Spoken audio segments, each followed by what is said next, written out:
What a wonderful start we had to this week's episode of Raw. We had a lovely jubbly video. Before that though, hello my friends and welcome to Ups and Downs for Monday Night Raw, where I, Simon Miller, with my fluffy bit, because I'm jet lagged right now, are going to review 3 hours of Monday Night Entertainment. Now the reason I'm jet lagged is because I've just landed from Canada, so please go check out the Alpha One Wrestling YouTube channel right now. It's free and you can see my match and I do commentary for the rest of the show. And also, before we do get into it, do you know what's happening from October to December 2024? Raw is going back to 2 hours. Now look, when it goes on Netflix, it will go back to 3 hours.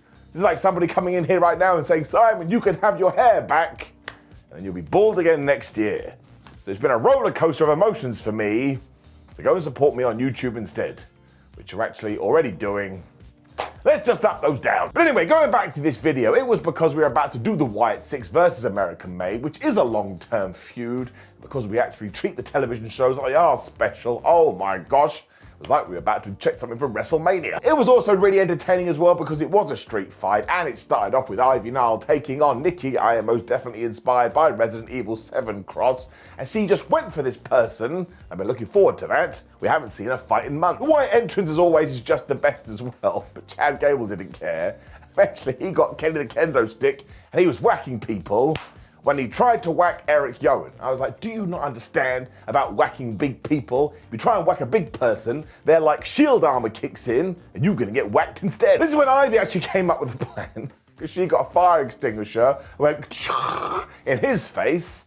I wanna make something very clear. The fire extinguisher did not sound like that. If you have a fire extinguisher that you go to use and it sounds like that, it needs replacing. The Creeds then fired up as well because they have to do their job when, yeah, they grabbed Eric, they threw him through a table. This was hilarious too. Because as we know, fans in 2024 love people going through wood, so they went, yeah, when they realized it was a member of the Wyatts, and instantly they went boom. American Made then continued with all the weapons, but Ivy had a great idea. Well, I can just get more from under the ring, because that's where weapons live. And of course, as soon as he pulled up the ring skirting, who was there? It was Nikki Cross. That was a really cool moment. She looked like the child from The Exorcist, and she just launched onto Niall. I think she killed her. Rowan then rose from his makeshift grave.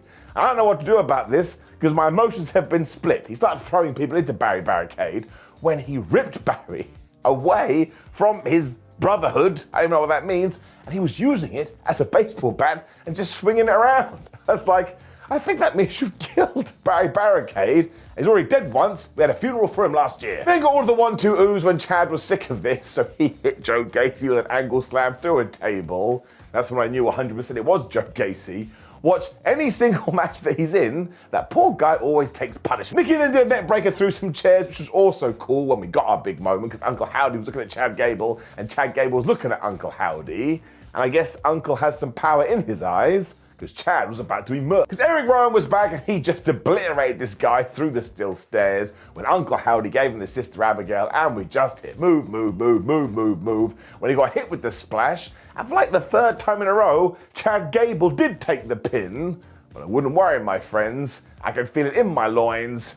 Something's coming. But you can't really ask for more entertainment at the start of a show, and also I didn't mention the Dexter Loomis kick-up spot that he did. That was good too. So these Wyatt 6 are absolutely brilliant. It's the same for American Made. I had the best time up. We then got to confirm that it will be Liv Morgan versus Rhea Ripley at the pay-per-view premium live event for the Women's Championship. This was very timely. So then out came Finn Balor. Now he still thinks that Damian Priest is to blame for screwing the Judgment Day up, because after all, you were meant to be my brother, and you weren't. So I guess he went out there and got a DNA test. Maybe he went on Maury Povich. Finn also reminded us that time after time he continued to save Damian Priest's World Championship, and if it wasn't for Priest, do you know who would have been champion first?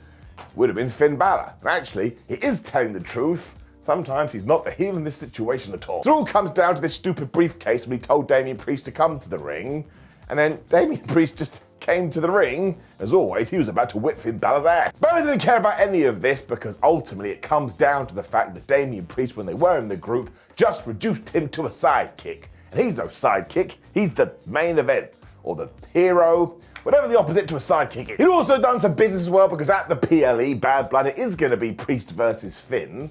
I don't know how you feel about this, but that's a match I've wanted for ages, especially on a big stage. I think they're really going to get into it. Priest didn't care about this though, because he still wants to whoop Finn Balor's ass now.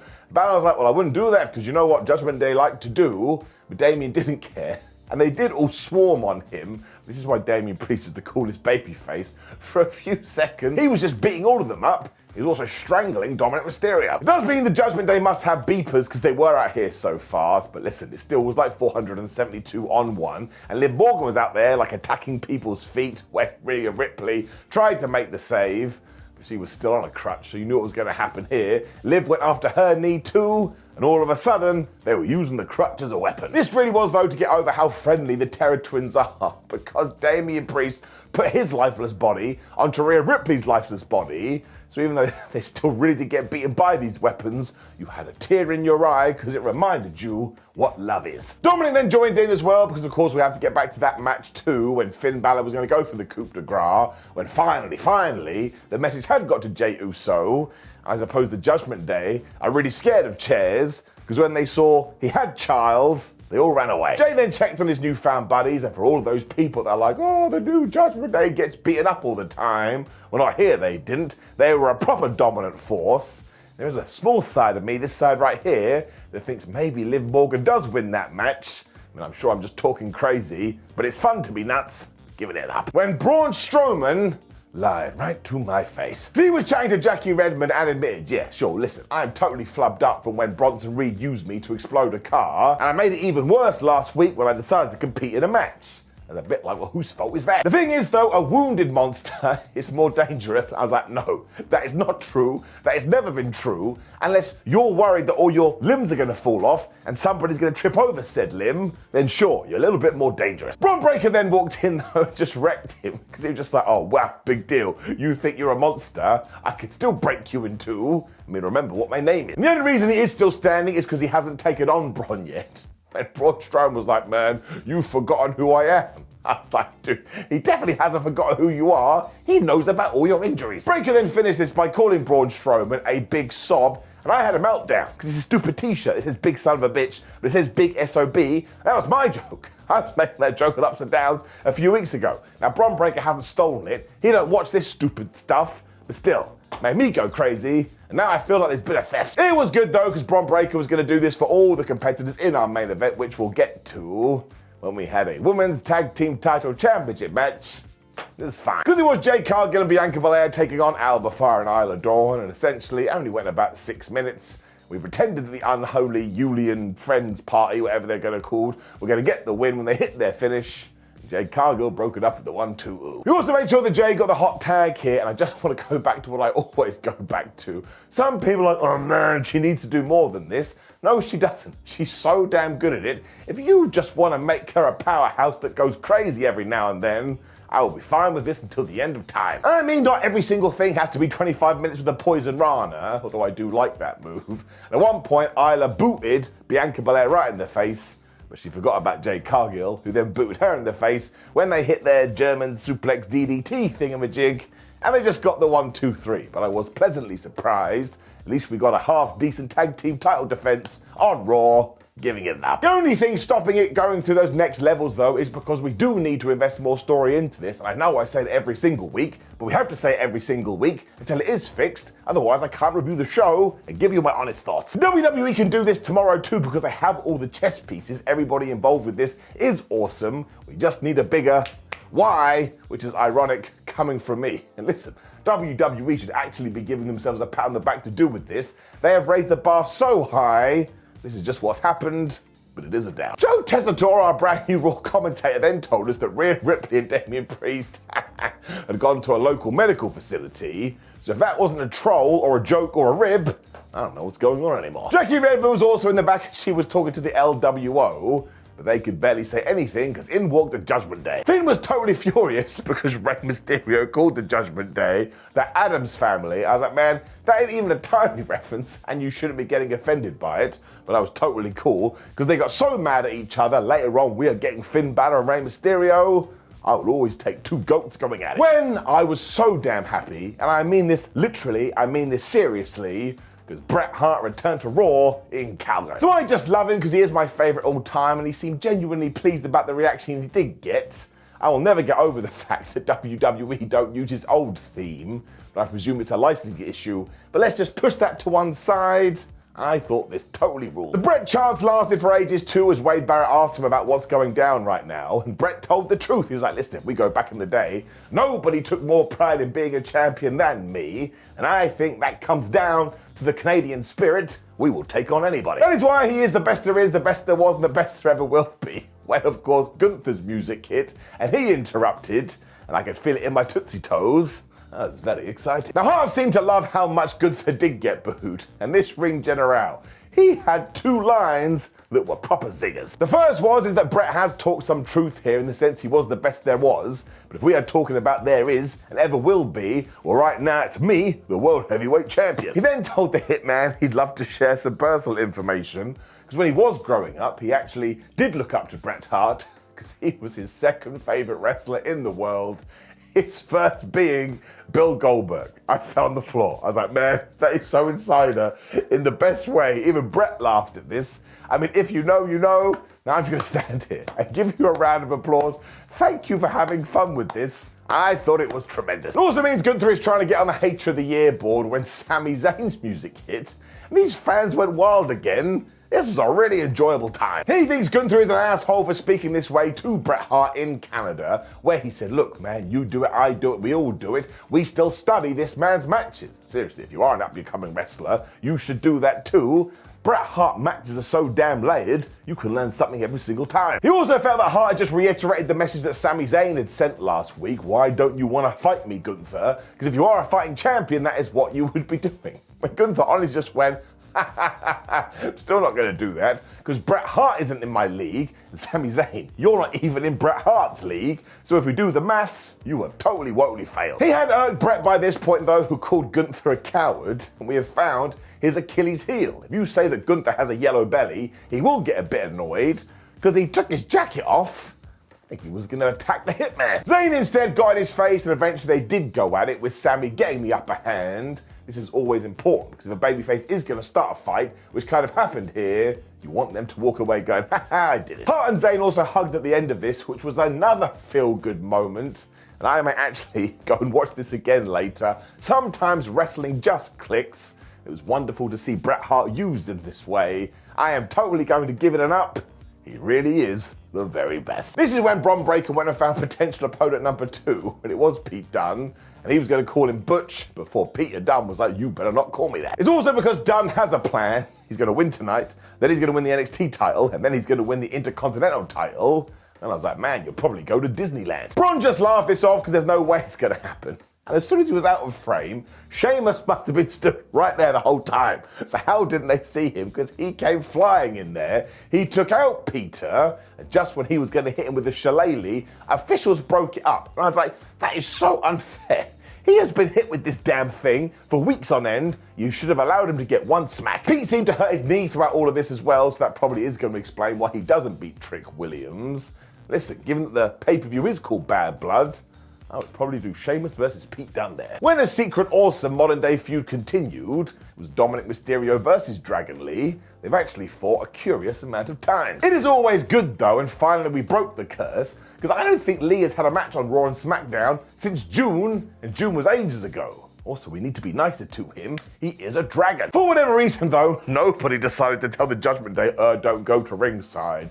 Just when Dragon Lee was going to win the thing, J.D. McDonagh was here, and he took Dirty Dom's foot, and he put it on the ropes. They've done it again. Given that the LWO are out here too, the two groups started to fight. I was screaming at my television, Adam Pearce, why don't you watch your own show? You can just cast some new rules. Ref couldn't handle it at all though, although I did feel sorry for them when Liv Morgan was back, and she once again did a chop block, because she loves chopping those blocks. When Dominik Mysterio hit the 619, he went to the top, he hit the splash, and that damn condom got the 1, 2, 3. Now, I didn't even know you could take out a dragon's leg, but you learn something new every day. And given that Damian Priest and Rhea Ripley are a bit distracted at the moment, it does kind of feel like very soon Ray's got to whip his son's ass again. But it really was a great night for the Judgment Day, and I think WWE had realized they did need to do that. So this was nice and fun. Giving it an up. Damage Control were then in the back and they saw Jade, Cargill and Bianca Belair all like, man, we're going to beat you for the titles soon. And I was like, are you? Are you really? Your win-loss record isn't great, but again, you see why this is good. At least we're planting those seeds, please continue it. We also then got this really nice tribute to Calgary Flames players Johnny and Matthew Goudreau, who were heroes of the game. And honestly, I hope WWE starts doing more stuff like this. I can't admit to know anything that they did because it's not my sport, but it was such a welcome tribute. That gets a couple of thumbs. When we had another Canadian mystery, meaning it wasn't a mystery at all. Even Scooby-Doo could have figured this one out. But it was the Pure Fusion Collective, and the name genuinely still makes me laugh, so I'm not over it, taking on Lyra, Valkyria, Zelina, Vega, and a mystery opponent. And again, who of course was this? It was Doink the Clown. No, it wasn't, it was Natalya. This was all about Natty too, because she even got the hot tag here. To be fair, she hasn't been on Raw in months. She had plenty of time to warm up that palm. It was all about putting the sharpshooter on somebody too, which we did do when Sonya Deville and Shayna Baszler freaked out and broke it up. But that's when Vega and Valkyria thought, we'll do the double Vs. They did a couple of dives. Natalya had a very one-set mind about all of this though, because eventually she did reapply the sharpshooter. I think Zelina Vega put on a Walls of Jericho, and Valkyria was doing the Boston Crab, or the one-leg Boston Crab. And I was like, well, that is absolute gibberish. Lyra, Valkyria, you ain't definitely from Boston. It was Zoe Stark that couldn't handle us eventually, and she did tap out to that sharpshooter, but essentially all did, because they were in so much pain. So once more, I do not understand the direction here, and the Pure Fusion Collective seemed to lose all the time. But everybody was so pleased to see Natalya, and I include myself in that list. You gotta give it an up. Sometimes, like Cyndi Lauper said, let's just have fun. It didn't mean that Raw had to go mean after this, so we brought out Drew McIntyre. This guy now hates everyone. Now, he was really pleased that the fans were chanting CM Punk's name, and he even joined in, because now when he does hear this noise, it just reminds everybody that he ended the career of one CM Punk. Now, McIntyre doesn't want anyone to forget that Punk screwed him out of the title 3 times, though, because this arrogant prick last week thought just because he touched some corner pads, this feud was going to be over. I was like, Drew, that is the greatest sentence anybody has ever said in wrestling. He's totally correct. If it wasn't for Drew either, Punk would never have found his sea legs again and get back to being a tippity top star. So here is the deal. Here's the things we need to achieve. Star in a movie, which he's done this week with Dave Bautista, win the world title, and finish off CM Punk. So maybe he's done. He didn't want to turn to Wade Barrett though, who has been Drew's legitimate friend for the past 20 years. And my gosh, he let him have it too. He was like, you've always been in my corner, man. And then last week, you stopped me from attacking CM Punk. Why would you do it? Now, Wade didn't say much back here, but he did get to his feet before Adam Pearce ran to the ring. Now I'm starting to think we have a future UK pay-per-view. I'd like to see that match. McIntyre did drop the line, I'm not sad, I'm just disappointed, so he did turn into his mum. When he turned to Adam Pearce, he was like, oh, there you are. Guy in a suit. You know who likes to kiss your ass? People like CM Punk. The thing is, though, Adam has talked to CM Punk and he's talked to Drew McIntyre, and he realizes he's in a bit of a pickle here, because these two are never going to stop fighting unless we give them a venture where they can get it all done. So at Bad Blood, what match are we getting? Dun, dun, dun. Something on a pole. It's not something on a pole, it's Hell in a Cell. This is absolutely going to rule, and once again, Drew McIntyre cut such a good promo. And Adam Pearce was great here too, because he really made it clear, I need you guys to get this out your system, because you're ruining everything, and that should main event Bad Blood. I mean it. It should be like we did the 97 Bad Blood, when it was Shawn Michaels on The Undertaker. So I'm giving this a huge up, and CM Punk wasn't even there, but that's how you know it's one of the feuds of the year. Next up, Karrion Kross has definitely turned his attention to The Miz. He was telling Mizzy Boy, man, I tell you, dude, you're in a bit of a rut right now. When Xavier Woods walked into the picture, dressed like Bret Hart, that's a couple of thumbs. He said, don't listen to that guy, he just gibbers on. Miz said, look, I know what he's trying to do, but he does make a good point, I am in a rut. Miz then tried to G him up, but I don't think Miz got this, and he ran away when Kofi Kingston was there. So I think we need to keep an eye on this. Something tells me maybe The Miz is about to take the place of Odyssey Jones. Now at first, Kofi Kingston was happy to see Xavier Woods, especially because he's gone and got them a title shot, tag team title shot. I don't know how they've done that, but even Woods said, well, that's very interesting, because I thought we were going to go after singles gold. But you know me, I love the tag team championships, and what a great way to celebrate our 10-year anniversary by winning them back. So I don't think we're done with this story, and if the idea ever was to do an Xavier Woods Kofi Kingston match, maybe The Miz will be used to broach them together or separate them, you know what I'm talking about here. And I do still want to see it, as long as they then get back together again, because I can't handle the New Day breaking up properly. I love them too much. Rey Mysterio versus Finn Bálor was next, and I've got to be a bit of a sad panda here. They only got 8 minutes, I mean, come on. It also ended in a DQ, and once again, when you've got two legends going at it, I don't want it to end in a disqualification, especially because the second time for the evening, an Irishman applied the Boston crab despite definitely not being from Boston. And when Rey Mysterio kind of got into the ropes, Finn Bálor just pulled back more. The ref went 1, 2, 3, 4, 5. Finn was like, dude, you can keep counting. I'm never gonna break. And that was the end of the match. Now, I saw what we were doing here, but hey man, sometimes I want things, and that gets it down. Otherwise though, the core of the match was still wonderful because these two guys are so good. And early on, Rey was doing great. He even hit a dive when he got destroyed by the most powerful force in all of sports entertainment, the commercial break. So it goes to show, even if you are a game changer, you can't get rid of the adverts. And we did come back. Finn Bálor was just on top. That is when Mysterio got back into this by going for the 619, but he wound up in the submission. So I have kind of zoomed through this, but listen, you have to give the work up. Again, they're just so talented. Just didn't like the finish. Can't help it, maybe I'm tired. Bálor really did a number on Mysterio after this too, and he used Rita the ring post. So actually this was smart, because he now feels hotter than ever, and he needs that going into the pay-per-view premium live event, because he's going to be taking on Damian Priest. At least it makes sense. When Ilja Dragunov was here, yep, I laughed out loud. He was all like, man, I have unfinished business with Braun Breaker. When Braun walked in and went, no you don't, I finished that business, so if you come at me again, it will be brand new business. I was taking notes. It also meant we could go straight into our main event, which was this 4-way to see who was going to become the #1 contender for the IC title. Ilja Dragunov versus Jey Uso versus Pete Dunne versus Braun Strowman. I had a very good time, especially because early on Pete Dunne was like, all right, Braun, I'm going to snap your fingers. So Strowman picked him up and threw him out the ring. It's the kind of wrestling I need in my life. Braun then tried to run and hit everybody on the outside of the ring, but Jey Uso made him go into some of the steel steps when Pete was like, oh, we're using the ringside friends, are we? He grabbed Jey and threw him into Rita the ring post. Dragunov then felt left out, so he was able to smash some falls for a while, but when he went for coast to coast, Jey Uso was back and he knocked him out in midair. That's when I was like, yep, this is gonna be good. Pete then got his wish because he was able to snap the fingers of Ilja. When all of a sudden Braun Strowman was back and he was throwing everybody around again.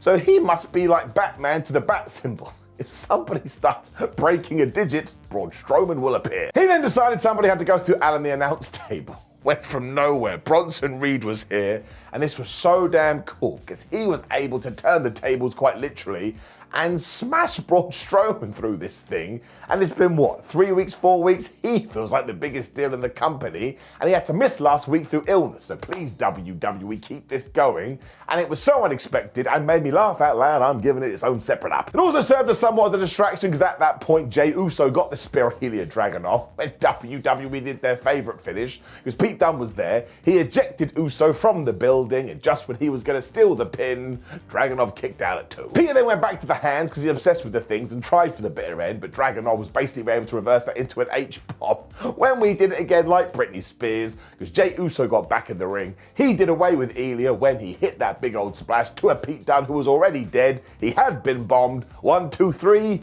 Jey Uso is your brand new Intercontinental Champion, contender man. It was the right move because he got a massive pop and Braun Breaker turned up afterwards so they could do their stare down. And you could just feel it in the air, man. This was the right thing to do. It feels like a big old feud, and we had barely even started. It's ganging up. So for one reason or another, I really enjoyed this episode of Raw. It just flew by, so think how good the 2-hour Raws are going to be. I'm genuinely excited. Either way, it does get it up. Now, of course, please do leave a comment below and let me know what you thought about last night's episode of Raw. Like the video, share the video, and subscribe. Click the video on the screen, which is ups and downs for AEW All Out, to get all my opinions on wrestling. Otherwise, my friends, you take care. See you soon.